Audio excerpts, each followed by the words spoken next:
네, 미스터 진단 2부 지금부터 본격적으로 출발을 해보겠습니다. 네. 1부에 이어서 2부 이 시간에도 많은 종목들 진단을 도와드릴 테니까요. 진단 접수 많이 해주시길 바랍니다. 특히나 오늘은 이벤트도 준비가 되어 있습니다. 그렇습니다. 종목 진단 신청을 해주시고 상담 받으신 분들 중에서 네. 저희가 5분 선정해서 공연 티켓을 그대로 보내드릴 예정이니까요. 예. 많은 참여 부탁드립니다. 공연의 2부에서도 이름도 네. 죄송해요. 공연의 이름도 상당히 좀 고급스럽습니다. 뭐죠? Discover Romanticism이 혹시 되겠습니다. 네이티브 스피커신가요? 네, 이게 핀란드죠. 좋네요. 자, 5월 20일이고요. 저녁 7시 30분 예술의 전당 콘서트홀에서 함께 하실 수가 있겠습니다. 네, 종목 진단 많이 보내주시고. 네. 자, 그러면 종목 진단 좀 2부 바로 들어가기 전에 한 가지 좀 질문 좀 확인을 하고 넘어가도록 할게요. 네네. 자, 유사백 전문가님, 앞서 저희가 일부 오프닝 때 질문 드렸던 내용이 있는데 잠깐 확인 좀 하겠습니다. 자, 다음 주 증시 어떻게 될까 여쭤봤잖아요.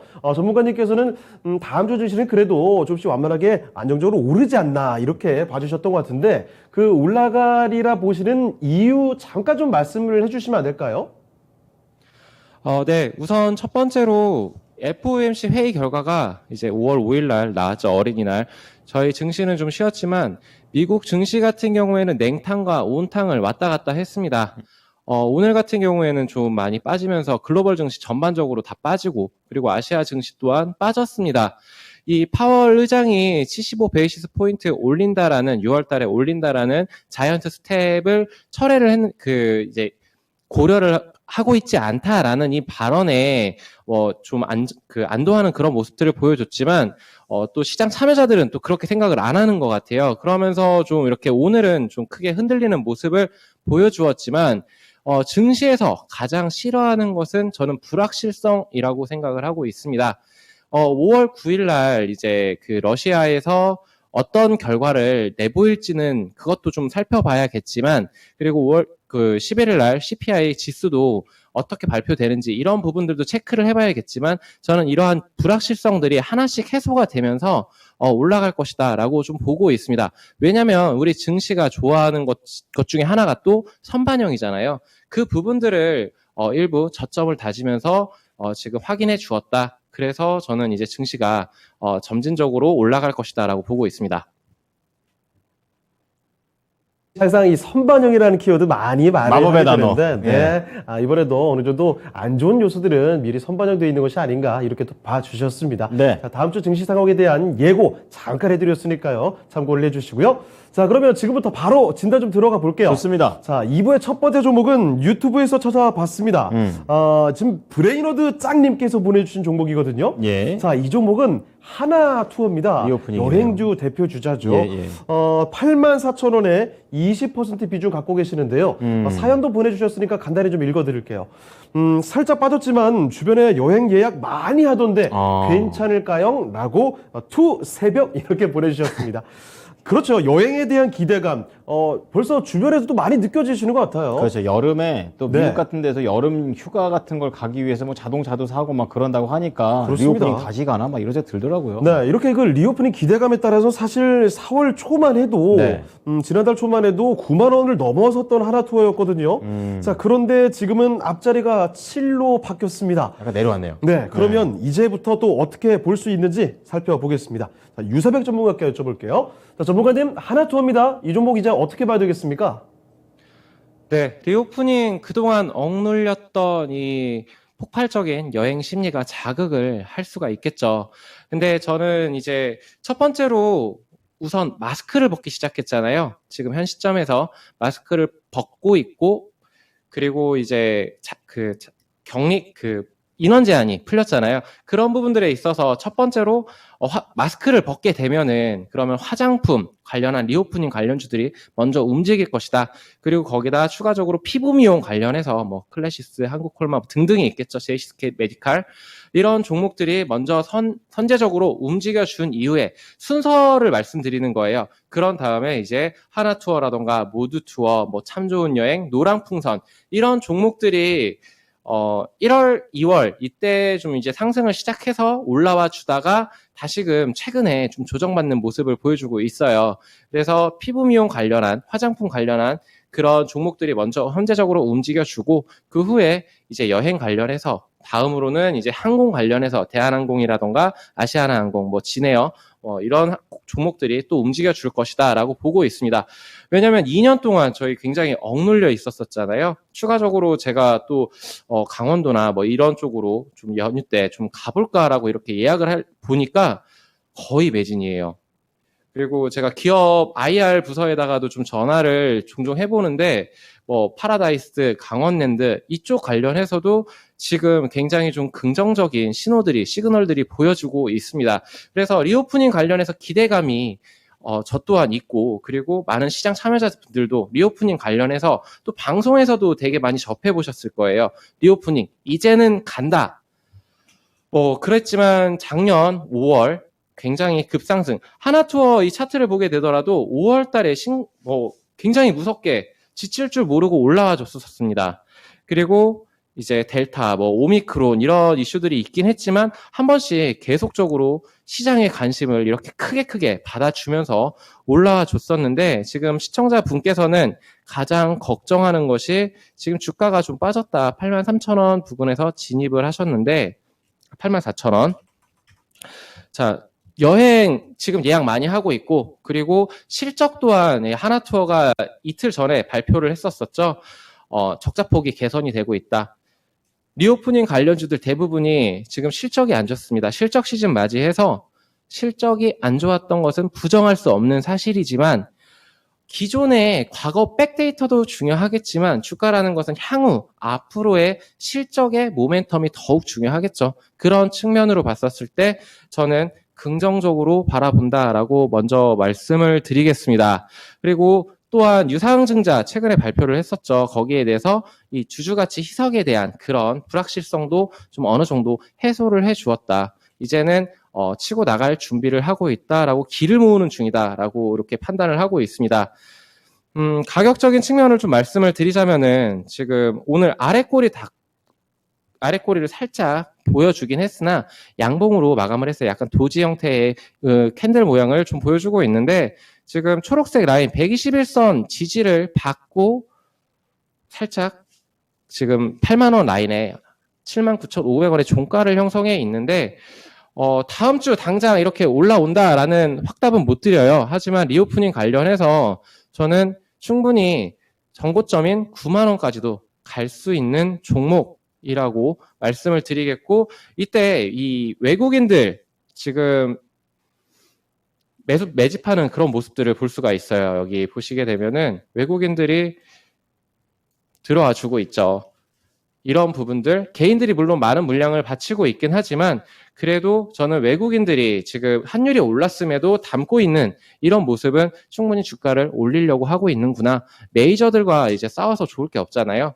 이 메이저라고 하면 외국인 기관, 이런 그 큰 세력들의 움직임에 동행을 해줘야 되는데, 기관이 좀 안 들어와 준다는 부분은 조금은 아쉬울 수는 있겠지만 그래도 저는 지지받아줬고 기술적으로도 그래서 올라와 줄 것이다. 진입가 부분은 문제 없어 보이고, 그리고 여기 진입가 부분을 돌파 안착 해준다라고 하면은 이 21선에 겹쳐져 있는 부분이거든요. 그런다면은 저는 9만원까지도 충분히 올라와 줄 수 있는 종목이라고 말씀을 드리도록 할게요. 하나투어 살펴드렸습니다. 네. 여행 관련된, 그리고 크게 리오프닝으로 볼 수 있을 텐데 이쪽에 대한 기대감 이제 좀 빠진 거 아니냐, 이렇게 바라보는 시각도 있거든요. 그렇죠. 자, 그런데 크게 걱정할 필요는 없으실 것 같아요. 조금 빠져 있긴 하지만 매수하신 가격 문제 없고요. 거기다가 그 이상까지 네. 전고점인 9만원 부근까지도 도달할 수 있는 종목이라는 점 설명을 해주셨으니까 너무 걱정하지 마시고 조금 안심하시면서 대응하시길 바랍니다. 네. 자, 이렇게 하나투어 살펴드렸습니다. 예. 참 리오프닝 어려워요. 네. 잘 가니까 이 기대감인지 아니면 이제 숫자 찍히는 거 봐야 되는 건지 그러니까요. 헷갈렸는데 이렇게 종목을 좀 잘 해결해 본 것 같습니다. 예. 자, 그러면 잠시 또 유튜브 한번 읽어보도록 할까요? 네. 많은 종목들이 또 진단이 들어오고 있습니다. 그 와중에 또, 살련님께서 모처럼 종목 진단을 신청해 주신 것 같아요. 그렇군요. 모나미. 보니까요. 네, 모나미 들어와 있습니다. 볼펜. 김영구 전문가 꼽아주시면서, 신사업 추가로 인한 주가 레벨업, 거기다가 한 가지 더, 정치 인맥주로도 엮인 걸로 보이는데, 그래요? 이쪽은 관심이 없고. 근데 정치 관련돼서 얘기 나온 김에 갑자기 뭐 오늘 보니까 또 정치 관련된 종목들이 소위 뭐 이재명 테마주 네. 그쪽으로 한번 또 뜨고 이러더라고요. 지금 보니까 연합뉴스 같은 데 보면 이재명하고 안철수 예. 이렇게 해가지고 이제 출전이 재보선거에서 좀 다시 한번 격돌한다. 이런 내용에 따라서 또 우리 주식시장이 또 움직이고 있는 것 같아요. 맞습니다. 자, 자, 그러면 저희도 예. 종목주다 계속 이어가 보도록 하겠습니다. 이번에 제가 할게요. 예. 네. 전화 한번 연결해 볼 텐데요. 사랑합니다, 시청자님. 아니, 사랑합니다. 예, 아이고 전화 다시 연결하느라고요. 예. 자, 어떤 종목이 궁금하실까요? 예, 저 HMM이요. 아, HMM 해운주 쪽. 아, 매수 얼마에 하셨습니까? 29,500원에 20%고요. 네네. 예, 3월 달에 초에 샀는데 예. 사자마자 급등을 바로 다음 날인가부터 해가지고 20% 정도 올랐었는데 제가 정리를 못했어요. 아, 그때 37,000원 넘겼었네요. 네, 이 네. 아쉬움. 아쉽다. 아쉬워. 아하. 예. 그래서요? 그래가지고는 그냥 계속 들고 있었는데 그 다음부터 빠지네요. 예, 그 네. 다음 날부터 계속 빠져서 어떻게 해야 될지 몰랐는데 네네. 이제 매수가까지 와서 이 종목을 계속 아. 갖고 가는 게 좋은지 아니면 예. 그냥 정리를 좀 하고 현금을 갖고 있다가 네네. 딴 종목으로 좀 바꿔야 하는지. 알겠습니다. 지금 보니까 차트 보니까 한번 이렇게 딱 찍고 다음 두 번째 도약 하나 이렇게 했는데 갑자기 그게 도약이 끝나버리고 하락을 해버려서 좀 대략 난감해진 그런 상황이 되겠습니다. 자, HMM 좀 관련해서 20% 비중 29,500원이라고 말씀을 하셨는데요. 예, 다시 한번 좀 갈 수 있는 건지 만약 못 간다면 다른 대안은 또 없는 건지 찾아보겠습니다. 자, 그러면 어떤 종목, HMM 어떤 전문가에게 진단 받으시겠어요? 김영우 전문가님이요. 네, 알겠습니다. 자, 김명우 전문가님, HMM 전망 부탁드리겠습니다. 네, HMM은 이제 많은 투자자분들이 이 변동성에 굉장히 고생을 많이 한 종목입니다. 최근에 이제 말씀하신 것처럼 3월 달까지 주가가 또 반등이 오나 싶었는데 또 조정이 왔고 다시 한번 또 단기적인 반등이 지금 나오고 있는 지금 상황이죠. 결국에는 이 HMM 같은 경우에는 해운업을 영위를 하고 있고 이 결국에는 이 물동량 그리고 해운 운임에 대해서 굉장히 민감하게 반응을 하는 그런 주가라고 보시면 되겠습니다. 이와 대표적으로 이제 페노션도 보시면 이제 전체적인 급등락은 좀 변동폭은 다를 수 있겠지만 거의 방향성은 비슷하게 움직이고 있는 그런 모습을 보이고 있죠. 결국에는 이 물동량과 해운 운임에 따라 굉장히 민감하게 반응을 하는 그러한 섹터이다라고 지금 바라보시면 될 것 같아요. 근데 지금 최근에 어떤 이슈가 있었냐? 바로 이제 코로나 봉쇄죠. 중국 봉쇄. 중국 같은 경우에 이제 굉장히 수입이든 수출이든 굉장히 활발하게 하는 나라인데 이러한 부분들에 있어서 봉쇄를 해버렸다. 그러면 단기적으로 당연히 이 실적에 타격을 받을 수밖에 없겠죠. 그래서 이러한 주가의 하락세를 여기서 코로나 봉쇄라는 그런 악재 그리고 전쟁 리스크에 대한 악재가 받아냈다라고 보시면 되겠고 다시 한번 반등이 오는 거는 반대로 이 봉쇄가 곧 풀릴 수도 있다라는 그런 기대감도 지금 다시 나오고 있기 때문에 이 부분이 지금 HMM의 주가 이제 해운업들의 주가를 지금 끌어올리고 있다라고 보시면 좀 될 것 같아요. 이제 거기에다가 지금 여기 한 가지 더 보셔야 될 게 이제 긴축에 대한 그런 우려감. 이 긴축에 대한 우려감도 이 수출에 관련된 그런 섹터들에 굉장히 민감하게 작용을 많이 하고 있는 그러한 부분들이 있습니다. 그래서 지금 이때 하락한 부분들의 그런 수급들을 보면은 외인들도 많이 물량이 빠져나갔어요. 많이 빠져나갔는데 제가 지금 주목을 하고 있는 그런 부분들은 제가 항상 거래량에 대해서 주목을 하고 있죠. 자, 이날 3월 4일입니다. 3월 4일에 이때 거래량이 굉장히 강하게 들어오면서 고가 21%까지 상승을 하는 그런 모습을 보였습니다. 그래서 저희는 어떤 걸 해야 되냐? 이날에 수급의 주체가 누구였는지를 확인을 해볼 필요가 있습니다. 자, 그래서 지금 3월 4일에 한번 수급의 주체를 한번 확인을 해보도록 할게요.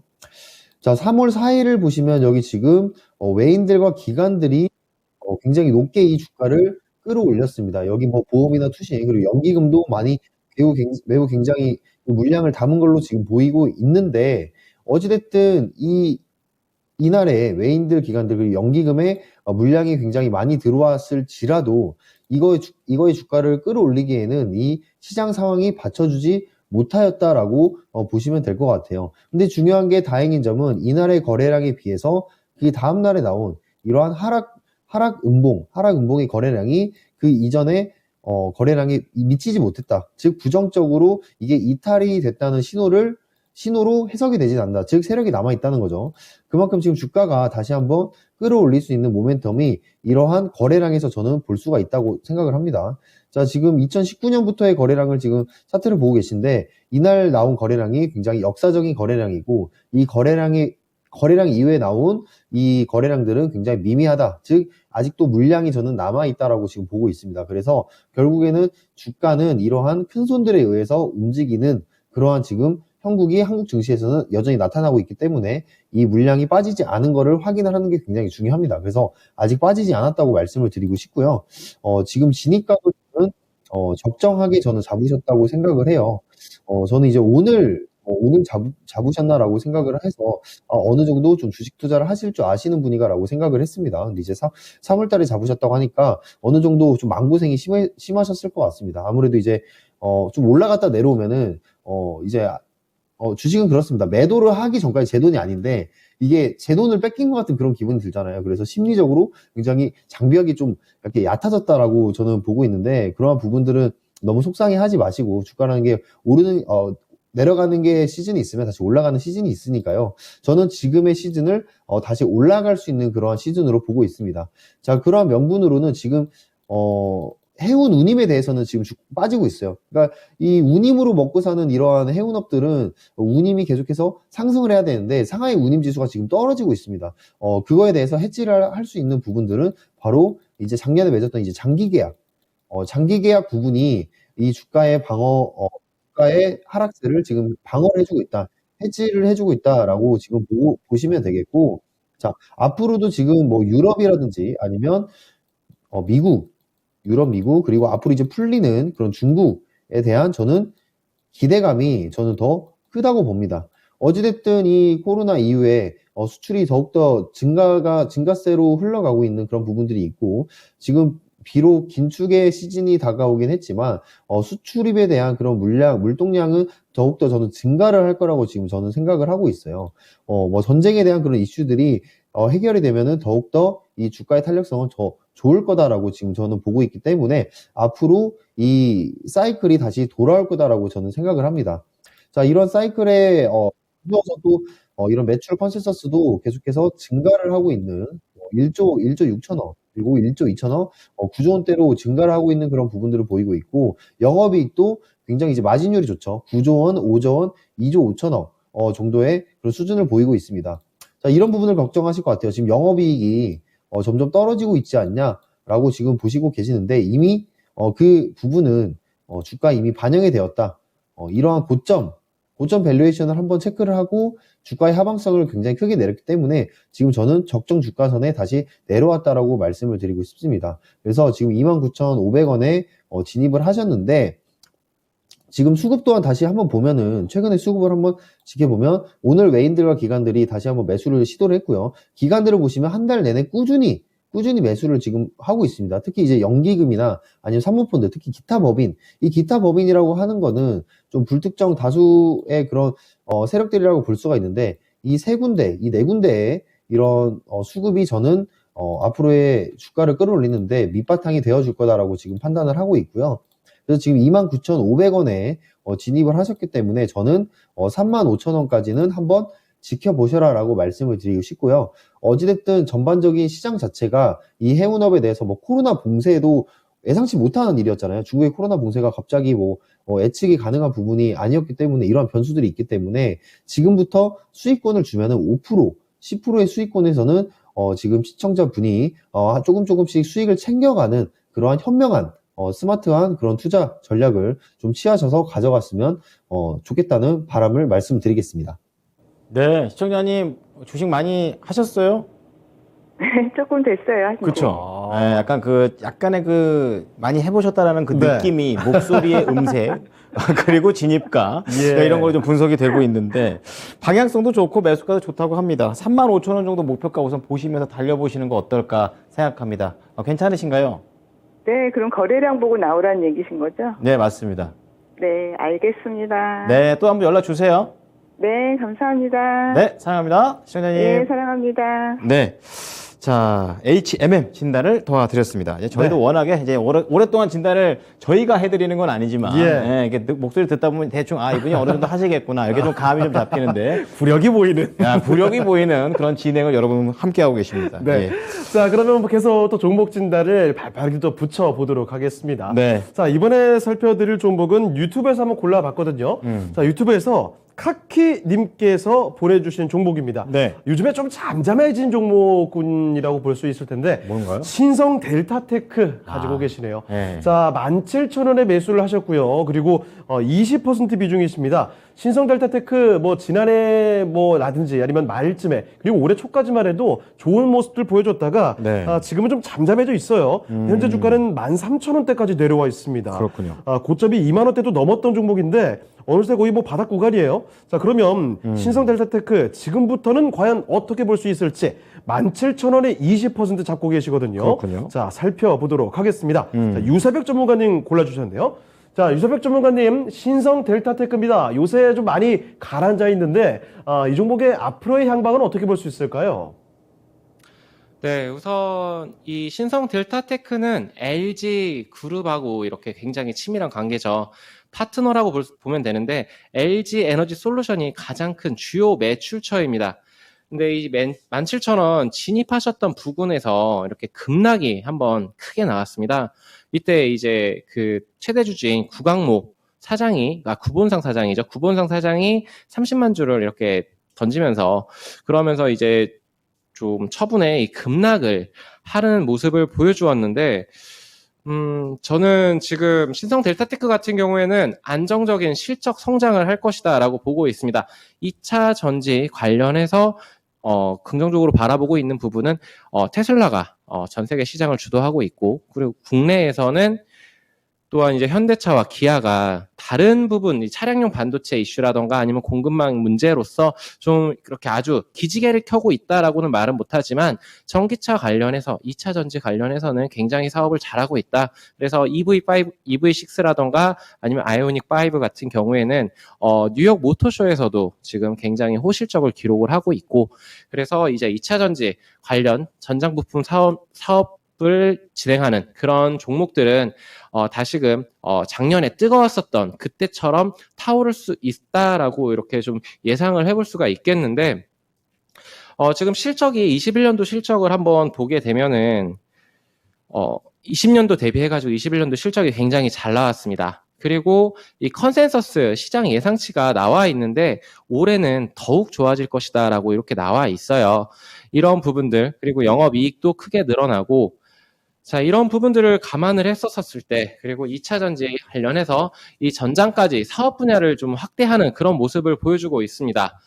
이런 부분들이 모멘텀으로 작용을 할 것이고, LG 에너지 솔루션하고 이제 폴란드 공장에 동반 진출을 한다라는 이런 소식도 있고 하기 때문에 저는 좀 기다려 볼 만한 종목이다라고 말씀을 좀 드리겠습니다. 그래서 지금 고민은 이건 것 같아요. 지금 언제까지 이렇게 떨어졌다가 다시 내 진입가까지, 그리고 언제 전고점인 2만 원까지 올라올 수 있을 것인가라고 하는 부분, 저는 올 하반기라고 좀 보고 있습니다. 좀 단기간에 급등을 노리기보다는 좀 긴 호흡으로서 좀 가져갈 종목이라고 말씀을 드릴게요. 지금 차트를 확 줄여서 보면은 그동안 크게 상승을 했었었죠. 이렇게 무서울 정도로 상승을 했던 종목, 이제 잠시 좀 쉬었다가 조정 국면에 있는데 시간 조정 중입니다. 이 박스권 탈출을 해준다라면 결국 12,000원에서 17,000원 라인 이 부근 탈출을 해준다라면은 저는 2만 원까지도 충분히 나갈 수 있는 종목이다. 그 근거에는 이제 LG 에너지 솔루션의 앞으로의 추후 폴란드 공장 증설이라던가 공격적인 2차 전지 관련 사업 확장에 따른 그런 수혜, 거기에 이제 신성 델타테크가 수혜주로서 꼽히고 있고, 그런 부분들을 들어봤을 때, 그리고 컨센서스 시장 예상치에도 지금 앞으로의 실적이 좋을 것이다라는 전망 등 이런 부분들을 감안을 했었을 때 저는 긍정적, 그렇기 때문에 12,800원, 12,600원 정도 되겠네요. 12,600원 요 라인을 지켜준다라면 지지받고 다시금 진입가까지 올라오고, 그리고 좀 긴 호흡으로 왔었을 때 2만 원까지도 갈 수 있는 종목, 이렇게 말씀을 드리도록 하겠습니다. 자, 이렇게 신성 델타테크 살펴드렸는데요. 네. 이 종목은 뭐 고민할 종목이 아니네요. 그러네요. 자, 네. 지금 좀 떨어져 있긴 하지만 12,000원 정도 때부터는 지지를 충분히 받고 올라설 수 있을 종목이라는 겁니다. 자, 그러니까 매수하신 가격 이 17,000원 분명히 가능하고요. 예. 자, 그리고 2만 원까지도 바라볼 수 있는 종목이라는 점. 하지만 단기로 바라볼 종목은 아니고요. 올해 연말이라든지 좀 긴 관점에서 긴 안목으로 보셔야 되는 종목이라는 점도 같이 설명을 해주셨습니다. 그렇습니다. 참고를 해주시면 좋겠네요. 자, 신성 델타테크 살펴드렸습니다. 자, 그다음 드디어 뭐예요? 예, 우리 유튜브에서 살려님 아하! 살려님의 종목. 예, 마치 제가 얼마나 아까 마음이 무거웠다고요. 그죠. 그냥 아무 의미 없이 했었는데 살려님 입장에서는 내 거 봐주나 이랬는데 그러니까요. 한 방 먹였죠. 방을 먹이다니 무슨 소리시죠? 의도적으로 먹인 걸로. 아닙니다. 저 도와드릴 마음을 굳게 먹고 있었기 때문에 그렇습니다. 예. 읽어드린 겁니다. 부랴부랴 저희가 그래서 모나미 예, 했습니다. 지금부터 도와드릴게요. 4,950원, 비중 10%. 신사업 추가로 추가를 좀 보시면서 주가 레벨업을 지금 생각하고 있다. 찾아보니까 신사업은 화장품이랑 뭐 이런 거라고 하더라고요. 그래요? 화장품 의외네요. 그러니까 여태까지 종이에다가 펜으로 썼다면 어허. 이제 얼굴을 종이 삼아서 예. 여기다 이제 화장품질을 한다 이건 거죠. 자, 그래서 이런 거 보고 있고 정치 인맥주로는 안 보신대요. 네. 그러니까 신사업으로 인해서 이 기업이 올라갈 수 있는가 이것이 가장 좀 궁금하게 좀 보고 계시고 최근에 이제 수급도 보시는데 아주 좋은 방향으로 자기는 보고 있다. 사장님 이렇게 말씀을 하셨습니다. 네.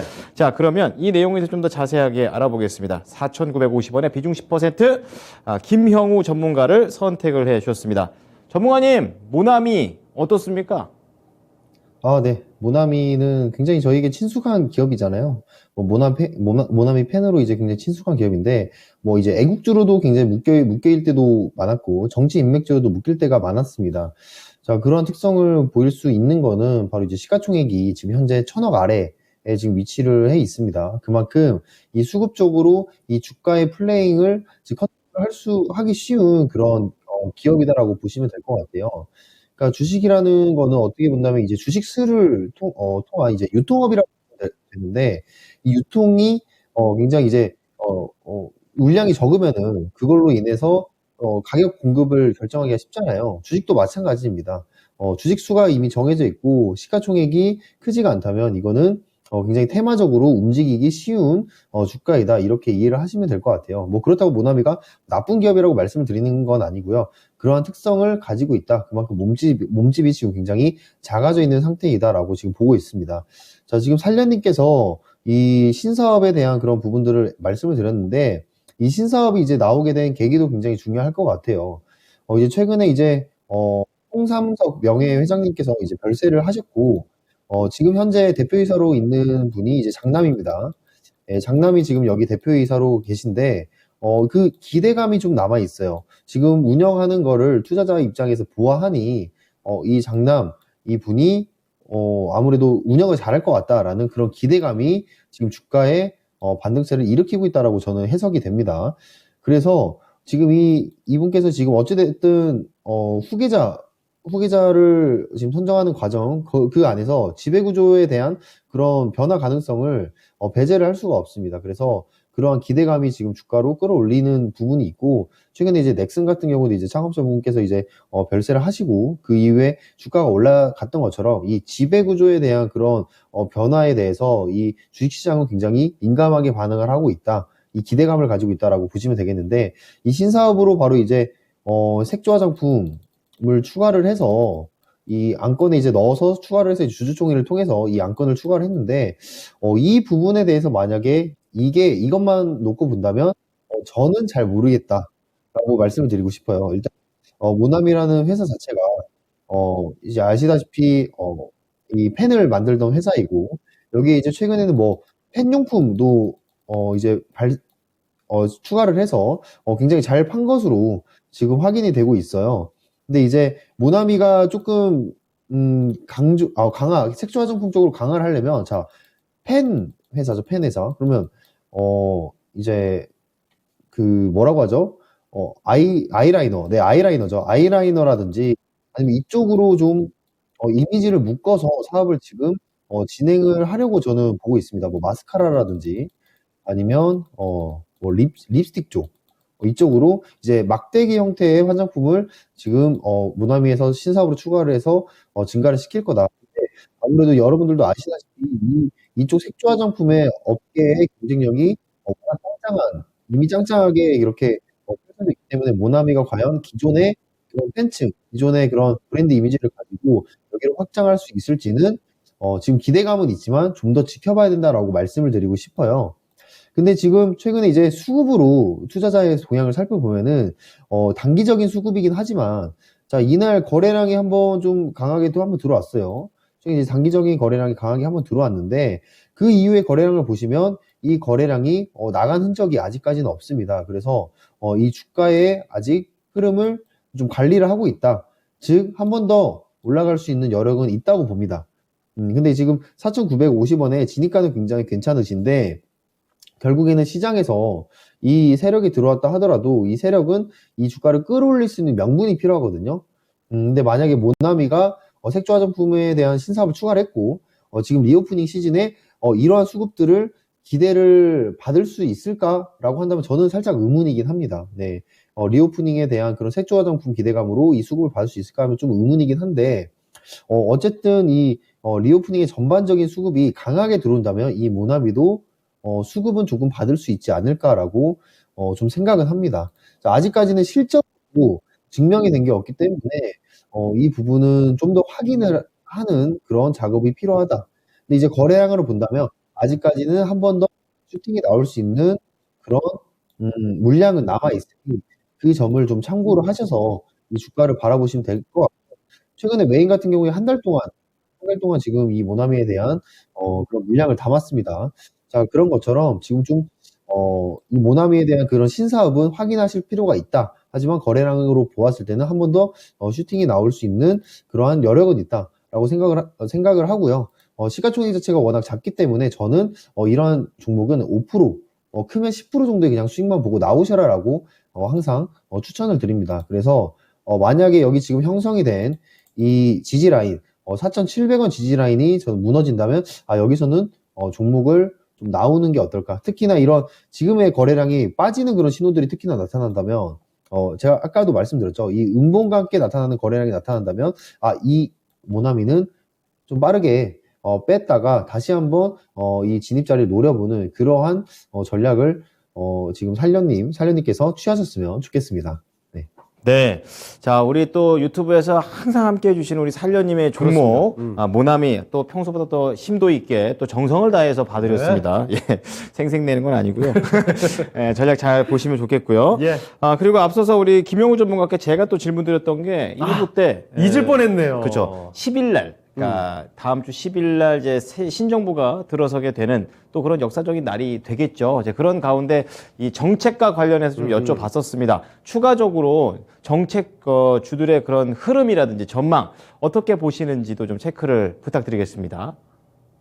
네. 저도 까먹고 있었는데 네. 감사합니다. 깜짝 놀라셨죠. 네, 일단은 네, 제가 국정과제 3를 뽑자면 세 가지를 보고 있습니다. 바로 이제 원전, 그리고 주택 공급, 그리고 마지막 이제 포트를 이제 비롯한 5대 메가테크를 제가 좀 주목을 해서 보고 있는데요.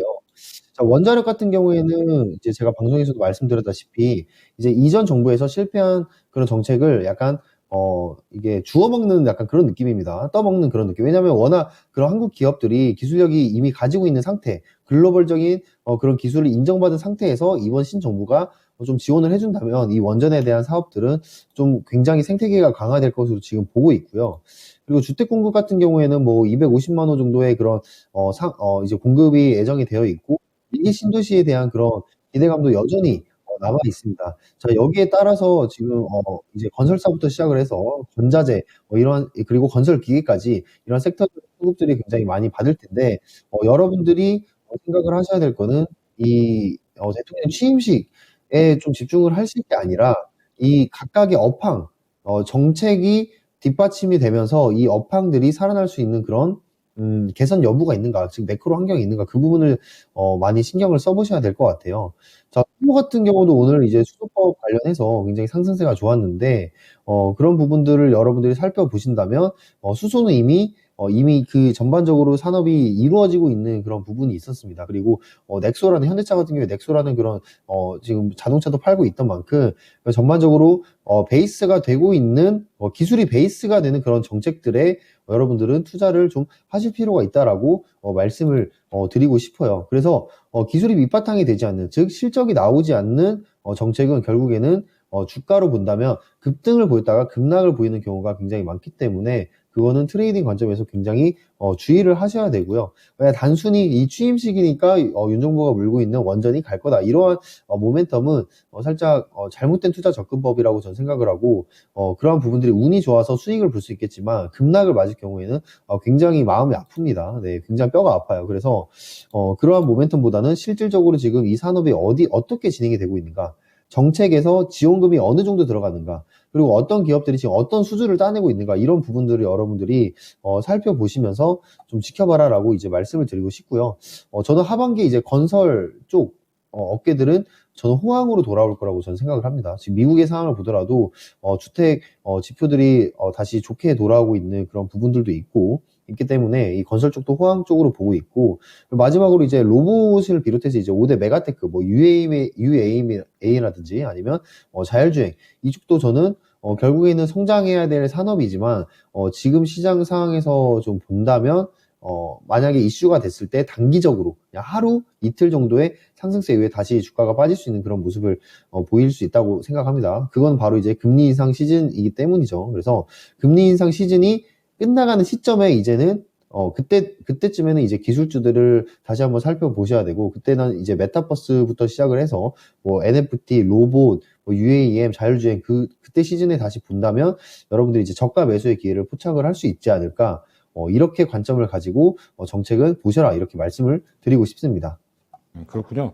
확실히, 지금 다음 주에 네. 이제 막연하게 이제 뭔가 정권이 바뀌는구나, 이런 생각을 하면서 좀 감정적인 감정으로 좀 접근을 했다라면, 예. 우리 또 투자자이기 때문에 좀 더 이성적으로 이걸 어떻게 종목으로 연결해 갈지, 그리고 그동안 계속해서 흐름을 타왔던 종목은 어떻게 순환매를 할 것인지 전반적으로 우리 김영우 전문가의 의견으로서 미리 좀 내다봤습니다. 역시 좋은 프로그램이에요. 그렇습니다. 다음 주 얘기까지 다 해봤는데. 네, 저희가 다 해먹고 있습니다. 예. 근데 가장 중요한 건 역시 종목 진단이죠. 그렇습니다. 그래서 이어 붙여보겠습니다. 좋아요. 자, 이번에 살펴볼 종목은 네. 또 유튜브에서 한번 찾아봤는데요.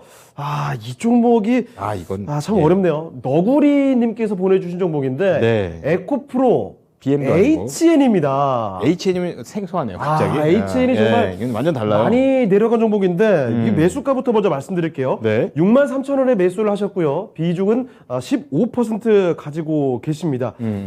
수익을 과연 볼 수 있을까요? 유유 이렇게 눈물을 잠깐 비추고 계시는데 네. 지금 현재 주가가 46,200원까지 와 있습니다. 차트 보시면 정말 아찔하게 내려갔죠. 쭈루룩 밀렸어요. 그냥. 그 상장하고 나서 쭈루룩. 초반에 기대감이 굉장히 컸던 종목이니만큼 네. 20만 원도 넘어갔던 종목이거든요. 자, 그런데 그 고점 대비해서 거의 80%가 밀려 있습니다.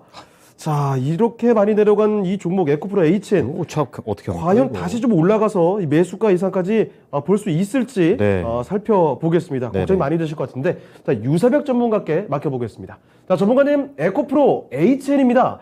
소실이 굉장히 많이 커졌는데 뭐 올 초라든지 아니면 지난해 한참 전에 매수하셨을 가능성도 있을 것 같고, 네. 이 종목 어떻게 봐야 되겠습니까? 네, 에코프로 HN, 에코프로에서 환경사업 부분 인적 분할돼가지고 이렇게 재상장된 업체인데 작년 5월에 상장 이후에 굉장히 크나큰 시장의 관심을 받아주면서 큰 상승세를 보여주었다가 굉장히 좀 지니까 밑으로 내려오면서 지금 박스권을 형성해주고 있습니다. 자, 먼저 이 종목을 보게 되면은 뭐 에코프로 BM 많이 들어보셨을 거예요. 그런 종목들은 이제 2차전지 관련해서 굉장히 요즘 흐름이 좋은데 에코프로 HN 같은 경우에는 이 온실가스 탄소 배출권 관련한 이런 종목으로 지금 시장의 관심을 전혀 받고 있지 못하다. 최근 뭐 우크라 지정학적 리스크라던가 뭐 이런 부분들 때문에, 그리고 매크로적으로 뭐 인플레 우려라던가 아니면은 지금 금리 인상 이런 부분들이 부각이 돼서 작년 7월 달 이렇게 상승을 해줬었을 때 이때만 하더라도 이제 온실가스 문제가 되게 대두가 되고 그리고 EU에서도 이 탄소 배출권 관련해서 이런 이슈들이 계속 붙어줬었는데 지금은 시장의 관심이 좀 저조하다. 그래서 보게 되면은 거래량 또한 거의 없습니다. 굉장히 좋은 종목이고 이런 종목들이 가야지 우리 온실가스 이 탄소 배출 이런 부분들에서 좀 문제가 해결이 될 텐데 주가는 그런 방향을 못 보여주고 있어요. 이런 부분은 너무 아쉬운데 결국에는 이 종목은 이 외국인들과 기관의 적극적인 매수가 들어와야 된다. 그러기 위해서는 이 탄소 배출권을 이제 이슈가 좀 붙어줘야 되는데 언제 들어올 거야? 이거를 묻는다면 저 또한 모른다라고 말씀을 드릴게요. 하지만 이 사업은 인수위에서도 강력하게 밀고 있고 정부 정책으로 밀 수밖에 없는 사업이라고 생각을 하고 있습니다. 전 세계적으로 이 이산화탄소 배출 관련해서 문제가 계속 되고 있고 그리고 EU에서도 적극적이고 그리고 이런 부분들을 이제 상품처럼 자유롭게 거래할 수 있는 탄소 배출권 이 대표적인 종목들로는 에코프로 HN도 있고 한솔 홈데코, KC 코트렐 이건산업, 에코바이오 이런 종목들도 있는데 이쪽 사업 관련을 하는 부분들에 있어서 크게 힘을 못 써주고 있다. 그래서 제가 볼 때는 가격적인 측면으로 봤었을 때 이 박스권 지금은 기다리셔야죠. 여기서 의미 없는 손절을 한다거나 추가 매수를 한다거나 이런 부분들은 맞지가 않고 저는 지니가 부근 63,000원이 정확히 121선 저항 라인 돌파 시점입니다. 여기가 지니가가 즉 결국에는 저항 라인, 가장 강력한 저항 라인이다. 여기서 저는 환승도 좀 고려를 해보셔라. 왜냐면 너무 움직임이 더디다. 예, 이때처럼 작년 7월처럼 이렇게 크게 급등하는 그리고 시장에서 주도할 수 있는 그런 테마라고 본다라고 하면은 저는 그렇게까지는 생각을 안 하고 있어요. 이때 벌써 보여줬었고 지금 매크로적으로 환경의 불확실성이 완전히 다 해소가 되고 지수가 3,300포인트 간다. 이럴 때는 다시 한번 에코프로 HN이 날아줄 수는 있겠지만 지금 현 시점에서는 좀 힘들고 그래서 63,000원 기회 줄 때 저는 환승을 고려해 보시길 권해드리겠습니다. 자, 에코프로 HL에 대해서 살펴드렸습니다. 네. 손실이 좀 많이 나와 있는 그 종목이고, 게다가 최근 들어서 움직임도 크게 나오지 않았기 때문에 이 종목 이런 전략들 그리고 맥락들 같이 챙겨보시면서 차분하게 대응하셨으면 좋겠습니다. 네. 자, 에코프로 HN 살펴드렸습니다. 네. 자, 이어서요. 오늘은 이렇게 좀 채팅창에 많이 오시는 분들 네. 종목들도 오랜만에 좀 봐주십니다. 원래 오호. 잘 안 봐주셨던 것 같아요. 네.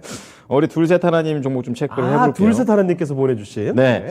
우리 둘셋 하나님이 주식 시장에 좀 오래 몸을 담고 계셨나 보다라는 생각이 드는 게 종목명이 이미 틀려버렸어요. 두산중공업. 네, 바뀌었죠? 두산 에너빌리티. 예. 자, 19,100원. 언어 발음으로. 힘드네요. 자, 20%의 비중을 담고 계시는데요. 지난 고점 때 못 팔았고 본의 아니게 보유 중이다. 네. 예, 그렇게 하시면서 이제 원전에 대한 정책 방향이 이제는 이제 좀 진짜주의고 네. 멈췄던 거 다시 돌리자 주의가 되죠. 이제 그렇기 때문에 전망과 그리고 대응에 대해서 부탁드려요라고 김영우 전문가님을 선택을 해 주셨습니다. 그리고 예술의 당 공연도 꼭 가고 싶어요 라고 이렇게 말씀하셨는데요. 예당 공연. 예, 못 들은 척 할게요.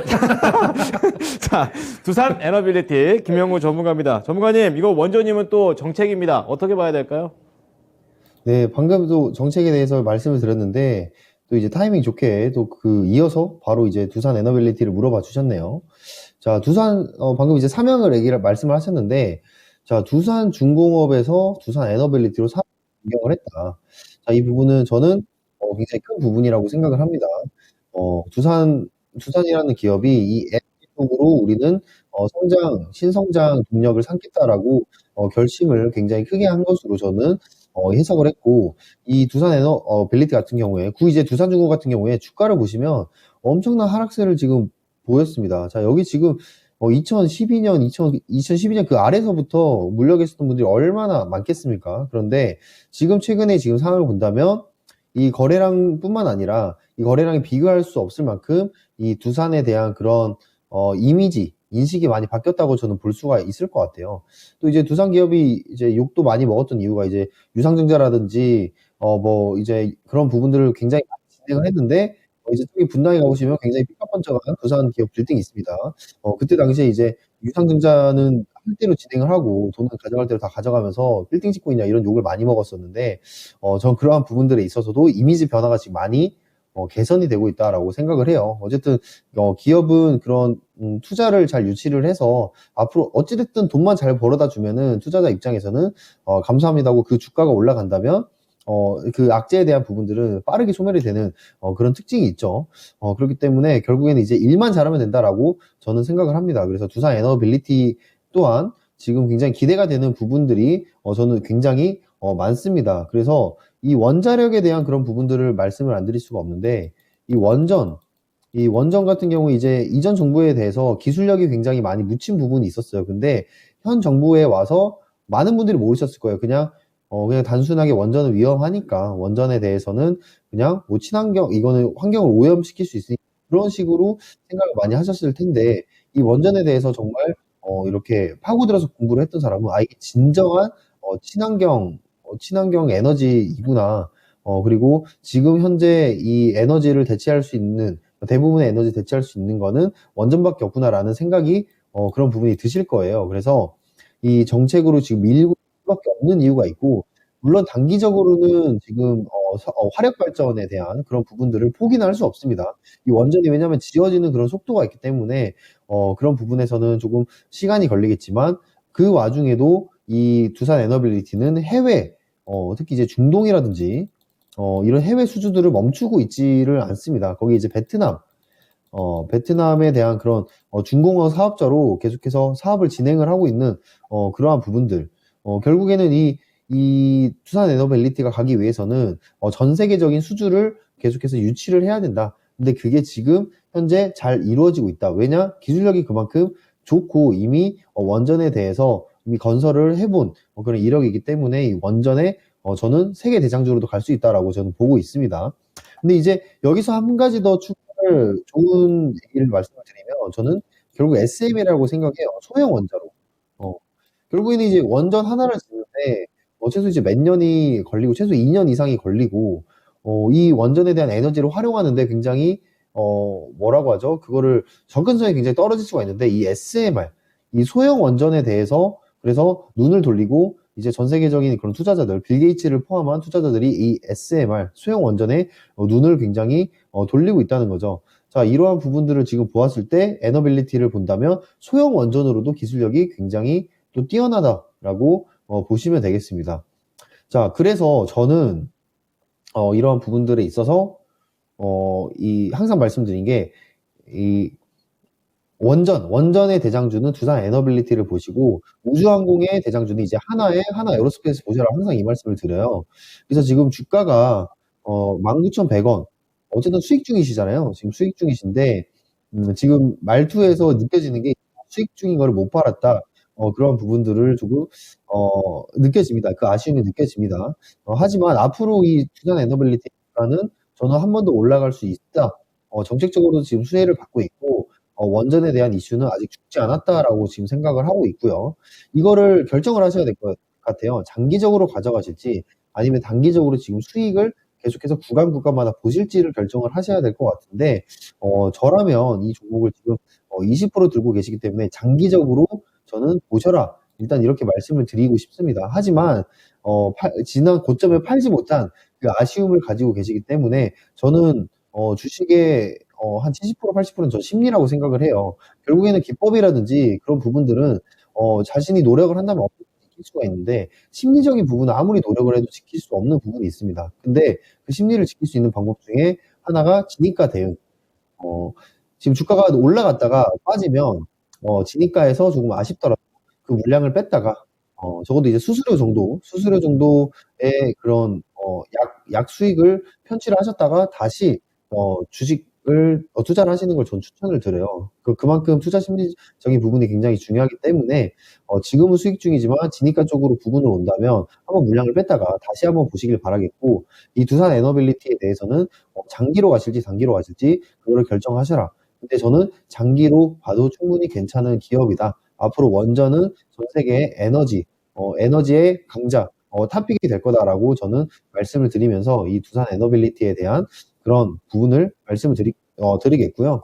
저는 이제 단기적으로 만약에 진입가를 잡으신다면 여기 지금 보시면 매물대 라인 23,000원, 23,000원에서부터 좀 수익 실현을 해 나가시면서 지켜보시길 바라겠고, 저는 최종 목표가는 지금 전 고점이 이제 27,500원에서 3만 원 이상도 저는 보고 있습니다. 그래서 장기적으로 목표가를 잡는다면 저는 3만 원 이상도 보고 있다.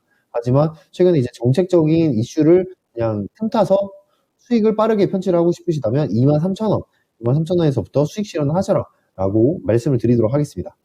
네. 자, 둘셋 하나님의 두산 에너빌리티. 참 입에 안 붙네요. 두산 주모보다 나은 것 같아요. 예, 사장님 보시면 좀 체크 좀. 자, 어쨌든 중장기 가격으로 27,500원에서 3만원, 길게도 봤을 때 이렇게 좋고, 네. 또 단기적으로는 23,000원이라고 하니까요. 가격 전략 잘 보시면서 수익 내고 나오셨으면 좋겠습니다. 둘셋 하나님의 두산 에너빌리티였습니다. 네. 자, 오늘 종목 진단은 아쉽지만 이쯤에서 좀 마무리를 네. 슬슬 지어봐야 될 것 같습니다. 1부부터 2부까지 시간이 좀 빨리 지나갔는데, 자, 그 마무리 짓기 전에 말씀드릴 게 좀 있습니다. 네. 자, 오늘요, 저희가 앞서 언급해드렸던 것처럼, 오늘 종목 진단 받으신 분들 중에서 5분을 선정해서 예술의 전당에서 열리는 공연 티켓, 다 하죠? 네, 그 공연 티켓을 전해드린다고 했죠? 5분의 당첨자 지금부터 말씀을 드리겠습니다. 자, 두구두구두구두구두구. 네. 첫 번째는요, 전화번호 끝번호로 설명을 드리죠. 3505번님, 그리고 3731번님, 예. 그리고 6880님께서 당첨이 되셨고요. 로또 두 분 같네요. 더 남았습니다. 예. 자, 유튜브 통해서 2분입니다. 누굴까요? 땅꼬마님과 둘세다님 당첨 되셨습니다. 축하드립니다. 다리까지 예. 드신 거예요? 화끈하시네요. 네. 자, 이렇게 5분 당첨이 되셨으니까 공연 티켓 얻어가시고 행복한 시간 보내시길 바라겠습니다. 자, 그러면 우리 김영우 전문가 얘기만 하나 더 하고 마무리 짓죠. 뭐가 지금 있어요? 공개 방송 예정되어 있는데요. 이번 주 일요일입니다. 저녁 6시에. 우리 또 어버이날이기도 하고. 그렇습니다. 네, 어버이들 때 잘하면 돈을 좀 벌어야 되죠. 자, 주제는 어떤 겁니까, 전문가님? 네. 제가 이제 하반기의 주도 섹터는 무엇일까라고 이제 주제를 말씀을 드렸는데, 이제 사실 이제 궁금증을 유발을 시켜드리기 위해서 제목을 그렇게 했어요. 근데, 네. 제가 2차 전지 밸류체인에 대해서 준비를 했습니다. 어허. 자, 2차 전지가 앞으로, 이 산업에 대해서 전반적으로 이 자동차 시장을 점령을 할 건데, 밸류체인을 모르는 상태로 투자를 한다는 거는 정말 위험한, 이제 관점이다. 그렇기 때문에 이 밸류체인에 대해서 이 시간 동안 여러분들이 1시간, 2시간 들으시면, 이 정도는 어느 정도 이해는 되고, 2차 전지에 대해서 투자를 할 수 있는 그러한 실력을 만들어 드릴 테니까요. 일요일에 온라인 강연에 어버이날 그런 저녁 식사 맛있게 하시고 참여해 주시면 감사하겠습니다. 네. 같이 식사하신 아버님, 어머니도 같이 모시고. 네. 같이 우리 부자 돼야죠. 그렇죠. 네. 5월 8일 일요일 저녁 6시입니다. 금리 인상기 극복 하반기 주도 섹터 2차 전지와 관련된 전체적인 이런 흐름, 밸류 체인에 대해서 알아보신다고 하니까요. 많이 참고를 하시면서 참여해 주시기 바랍니다. 자, 그러면 이렇게 오늘 1부와 2부 열심히 종목 진단 도와주신 두 분의 전문가 분은요. 여기서 인사드리도록 네. 하겠습니다. 네, 전문가님들 오늘 말씀 고맙습니다. 또 나오십시오. 네, 감사합니다. 네, 감사합니다. 자, 모여볼까요? 자, 저희가 오늘도 지금까지 여러 가지 투자 판단에 도움될 수 있는 내용들 전해드렸습니다만 네. 특정 종목의 상승이나 또 하락을 본향하진 않습니다. 이 점 꼭 좀 명심해 주시죠. 네. 이번 주도 참 쉽지 않았고 다음 주도 쉽지 않겠지만 그래도 또 토마토 TV에 함께 하시면서 이 기준을 잡자라는 거 처음에 말씀드렸는데 끝도 약간 이렇게 마무리를 짓는 게 좋을 것 같습니다. 네. 주말 잘 보내시고요. 다음 주에 뵙겠습니다. 고맙습니다.